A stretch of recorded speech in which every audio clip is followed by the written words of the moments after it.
அட்சய திருதியை நாளை ஒட்டி தமிழகம் முழுவதும் 35,000 நகைக்கடைகள் காலை 6 மணிக்கே திறப்பு. ஆபரண தங்கம் விலையில் மாற்றம் இல்லை என்பதால் நகை வாங்குவதில் மக்கள் ஆர்வம்.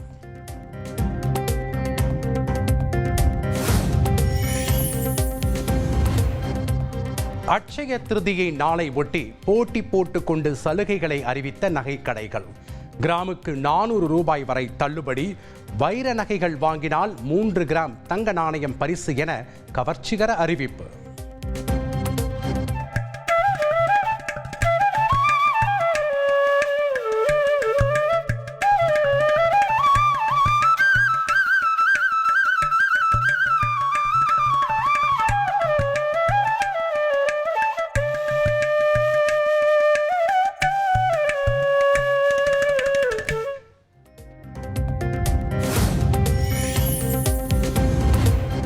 கொல்கத்தாவில் நட்சத்திர விடுதியில் ஏற்பட்ட பயங்கர தீ விபத்தில் 3 தமிழர்கள் உள்பட 14 பேர் உயிரிழப்பு.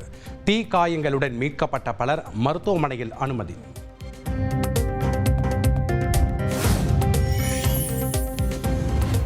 கொல்கத்தா தீ விபத்தில் கரூர் மாவட்டத்தைச் சேர்ந்த முத்துகிருஷ்ணன், அவரது பேரன்கள் உயிரிழந்த சோகம். இந்த துயர்மிகு நேரத்தில் அவர்களது குடும்பத்தினருக்கு அரசு துணை நிற்கும் என முதலமைச்சர் ஸ்டாலின் இரங்கல்.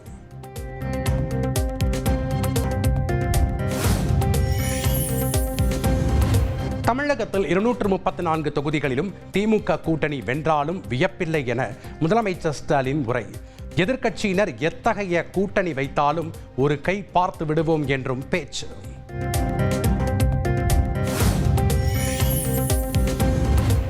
கோவையில் தாவேகா வாக்குச்சாவடி முகவர்கள் கருத்தரங்கின் போது இளைய தோழர்களின் செயல் கவலை அளித்தது. அனைத்திற்கும் மேலாக தொண்டர்களின் பாதுகாப்பு தான் தனக்கு முக்கியம் என தாவேகா தலைவர் விஜய் அறிக்கை.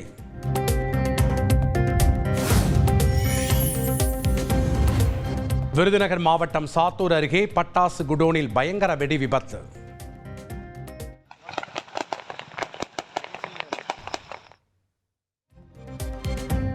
தொழிலாளர்கள் யாரும் பணியில் இல்லாததால் பெரும் அசம்பாவிதம் தவிர்ப்பு.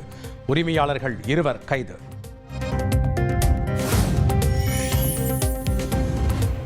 மதுரை KK நகரில் தண்ணீர் தொட்டியில் விழுந்து சிறுமி உயிரிழந்த விவகாரம். சம்பந்தப்பட்ட மழலையர் பள்ளியின் உரிமம் ரத்து.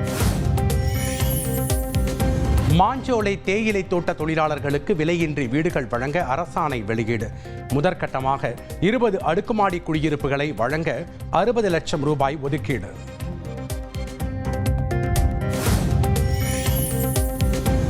கோயில்களில் ஆன்மீக நிகழ்ச்சியை தவிர்த்து எது நடந்தாலும் சட்டப்படி கடுமையான நடவடிக்கை எடுக்கப்படும். நெல்லையப்பர் கோயில் வளாகத்தில் ரீல்ஸ் நடனமாடியது குறித்தான கேள்விக்கு அமைச்சர் சேகர் பாபு பதில்.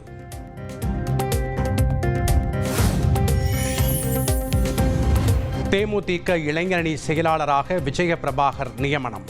தேமுதிக பொருளாளராக LK சுதீஷ் நியமனம் செய்யப்படுவதாக கட்சியின் பொதுச் செயலாளர் பிரேமலதா விஜயகாந்த் அறிவிப்பு.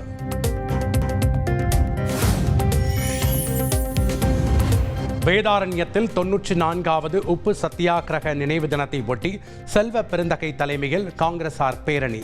உப்பு சத்தியாகிரக நினைவு சின்னத்தில் உப்பு அள்ளி வந்தே மாதரம் என முழக்கம். சென்னை மதுரவாயலில் மாணவியிடம் பாலியல் அத்துமீறலில் ஈடுபட்ட அரசு பள்ளி ஆசிரியர் மீது போக்சோவில் வழக்கு பதிவு. விசாரணைக்கு அழைத்துச் சென்ற போது ஆசிரியர் தற்கொலைக்கு முயன்றதால் பரபரப்பு.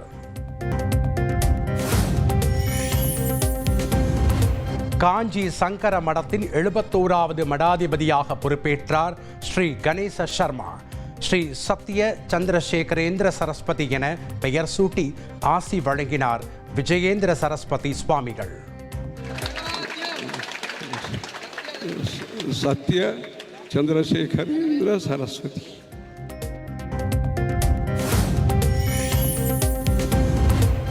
மணிவிழா கண்ட 70 வயது பூர்த்தியடைந்த தம்பதிகளை கோயில்களில் சிறப்பிக்க இந்து சமய அறநிலையத்துறை உத்தரவு. புதிய திட்டம் குறித்து பொதுமக்கள் அறிந்து கொள்ள விளம்பர பதாகைகள் வைக்கவும் அறிவுறுத்தல்.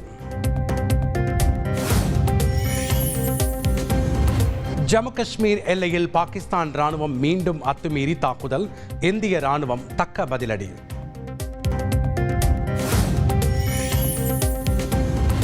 பாகிஸ்தான் மீது 36 மணி நேரத்திற்குள் ராணுவ தாக்குதலை நடத்த இந்தியா திட்டம். பாகிஸ்தான் அமைச்சர் அதாவுல்லா நள்ளிரவில் வெளியிட்ட அறிக்கையால் எல்லையில் பதற்றம்.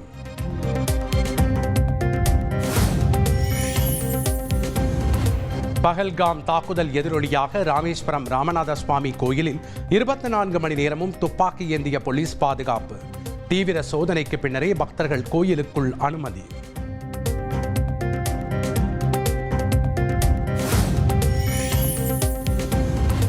டெல்லியில் பத்மபூஷன் விருது பெற்ற நடிகர் அஜித் குமார் சென்னை திரும்பினார். அனைவருக்கும் நன்றி சொல்ல கடமைப்பட்டுள்ளதாகவும் விரைவில் நேரில் சந்திப்போம் எனவும் நிகழ்ச்சி.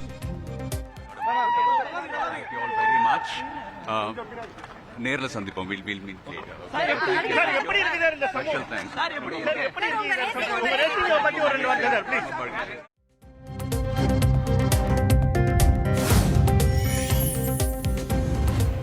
தேர்தல் வெற்றிக்கு பிறகு நாட்டு மக்களுக்கு உரையாற்றிய கனடா பிரதமர் மார்க் கார்னி கனடாவை சொந்தமாக்க ட்ரம்ப் நினைப்பதாகவும் அமெரிக்காவின் துரோகத்தை கனடா ஒருபோதும் மறக்காது என்றும் ஆவேசம்.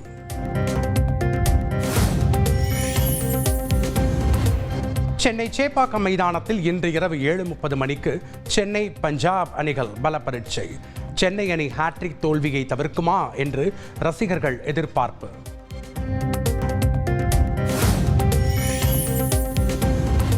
டெல்லி அருண்ஜேட்லி மைதானத்தில் நடைபெற்ற IPL போட்டியில் டெல்லியை 14 ரன்கள் வித்தியாசத்தில் வீழ்த்தியது கொல்கத்தா. 3 விக்கெட்டுகளை எடுத்த சுனில் நரைன் ஆட்ட நாயகனாக தேர்வு.